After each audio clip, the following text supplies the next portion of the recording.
എത്ര നാരിമണികളിൽ വേദനയുണ്ടാക്കി എത്ര ജീവിതം തകർന്നു പോയി ഇന്ത്യയിലെ തൂത്തറിയാൻ പണ്ഡിതരും നായകർ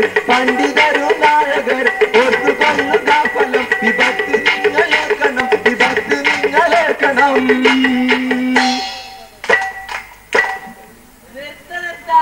നമ്മളിപ്പോ എന്താ ചെയ്യാ പുതിയാപ്പളിന്റെ കാര്യത്തില്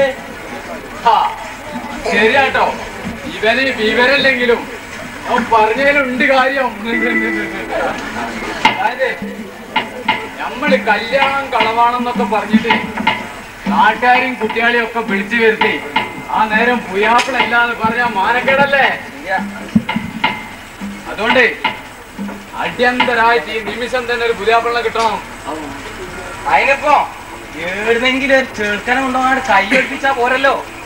നമ്മളാ ഡിമാൻഡ് കൂടി ഒക്കെ ഒക്കണം. അതിനൊക്കെ ഒക്കണ ഒരുത്തൻ ഞമ്മളെ മനസ്സിലുണ്ട്. അതാരാ? ഞമ്മളെ കേക്കോർത്ത കൊടാത്തി പാത്തൂനില്ല ഒരു മോന്, മലേഷ്യയില് പണിയില്ലേ ഓന്. ഓൻ വലിയ പണിയാ. മാത്രല്ല ഓൻ എത്രയൊക്കെ പഠിച്ചു ചെയ്താണ്. പിന്നെ ഓന് നാട്ടിലാ കോതമ്പ് റോട്ടുമല്ലേ അലിയൻസ് റേഷനറി എന്ന് പറഞ്ഞൊരു പീടിയുണ്ട്. ഞാനൊക്കെ നിൽക്കുമ്പോ എടോ അലിയൻസ് റേഷനറി അല്ല, അലിയൻ സ്റ്റേഷനറില്ലടാ. മനസ്സിലൊരു വർത്താനം പറഞ്ഞെടുത്ത അതിന്റെ ഒരു ലിസ്റ്റ് കിട്ടാൻ മിൽക്ക് വർത്താനം.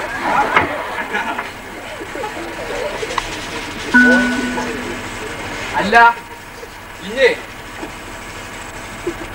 നമുക്ക് ഓനെ കുറിച്ച് കൂടുതൽ വിവരം അറിയണമെങ്കിലേ കേക്കോർത്തരെ ഒന്ന് പോയാ മതി. ഇപ്പോ അല്ല ഇതായിക്ക പോണാരാ അതാ റോട്ടുമേലോട്ട് കേറിപ്പോ നമ്മളെ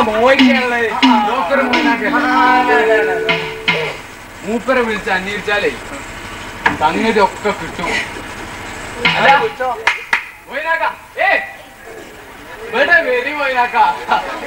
എന്താണ്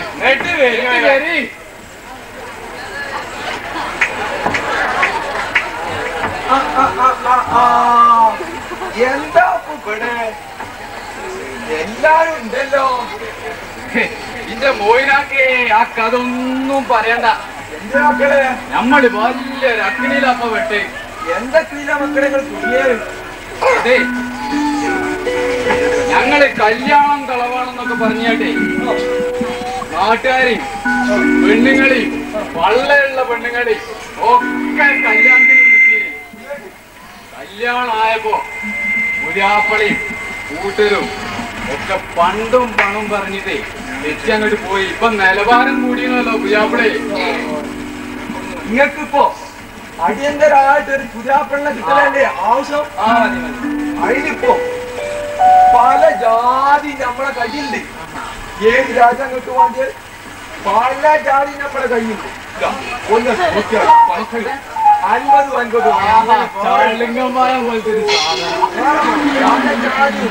പാപ്പ മരിച്ചാനായി പാപ്പ മരിച്ച്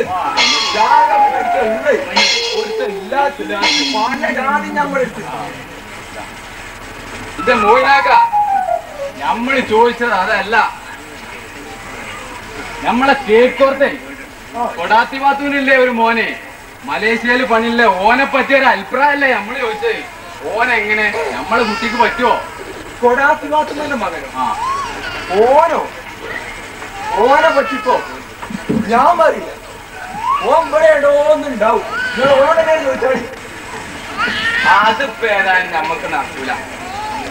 നമ്മൾ വേറെ നാട് ആലോചിച്ചാളുക. വേറെ ഏതാപ്പോ നമ്മൾ പറഞ്ഞ കുട്ടി ഏതാ മക്കളെ? ഇല്ലല്ലോ കഥ കാണാതെ ആട്ടം കാണുക ഇതുവരെ നമുക്ക് തിരിയണ്ടേ? എന്നാലേ കേട്ടോളി നമ്മളെ അക്കരമല മില്ലാരം ചെയ്താലില്ലേ ഓനിക്കില്ലൊരു മോളെ റഷ്യാബിനെ അക്കുട്ടിനെ പറഞ്ഞേ. സുബ്ഹാനല്ലാഹ്, ആ കുട്ടിയാ ഫസ്റ്റ് ക്ലാസ് കുട്ടിയാ. അമ്മാട്ട് അന്വേഷിച്ചാലോ? ഓന്റെ ബാക്കിയുള്ളവരടുത്തൊക്കെ പോയിട്ട് കാര്യമൊക്കെ ഒന്ന് പറഞ്ഞ് ഞാൻ അപ്പം കണ്ടു വരാം കേട്ടോ. ഇവിടെ വരാം. നമ്മൾ സെയ്താലിക്കാനെ മകളെ പറ്റിയ റസിയാനെ പറ്റി എന്ന് പറഞ്ഞത് എന്നെ അവളെ പറ്റി ഞാൻ കേട്ടിട്ടുണ്ട് കേട്ടോ. എല്ലാരും കേട്ടിണ്ടാവും. അവള് നല്ല വിവരം ദീനും ബോധക്കുള്ള കുട്ടിയാണല്ലോ. അതുകൊണ്ട് തന്നെ പറഞ്ഞേ അവൾക്ക് 50 പറഞ്ഞിട്ട് കല്യാണം മുടങ്ങിപ്പോയോ? ഞാനൊരു കാര്യം പറയട്ടെ എല്ലാവരോടും. എന്താണ്? ഞാന് കുറെ കാലായി നല്ല ദീനും അച്ചടക്കൊക്കെ ഉള്ള ഒരു കുട്ടിനെ തെരഞ്ഞെടുക്കുന്നു. ഈ ഗുണങ്ങളൊക്കെ ആകുമ്പോ റസിയാക്കുണ്ടല്ലോ. ഇന്നൊക്കെ നല്ല സമ്മതാണെങ്കിൽ റസിയാനെ ഞാൻ കെട്ടിക്കോളാം. വിവാഹത്തിലൂടെ എനിക്ക് വേണ്ടത് ഒരു കച്ചവടമല്ല, പിന്നെന്താ ഒരു നല്ല കുടുംബ ജീവിതത്തിൽ പറ്റിയൊരു കുഞ്ഞിനാണ് ഞാൻ അന്വേഷിക്കുന്നത്. അതിന് ദീനും ബോധം അച്ചടക്കമുള്ള കുട്ടിനാണ് നമുക്ക് ആവശ്യം. തന്നെ നമ്മൾ റസിയാക്കുണ്ടല്ലോ. അതൊക്കെ ഉണ്ട്. നിങ്ങളാരെങ്കിലും ഉണ്ടാക്കണേ നിങ്ങളൊന്നും സമ്മതല്ലേ? സമ്മതാണോ? അല്ല ഇനി എന്തിനാ നമ്മള് വൈകണേ? എന്നാലേ നമ്മള് നിക്കാങ്ങട്ട് നടത്തിയല്ലേ? എന്താ നേരെ അസ്സലാമു അലൈക്കും.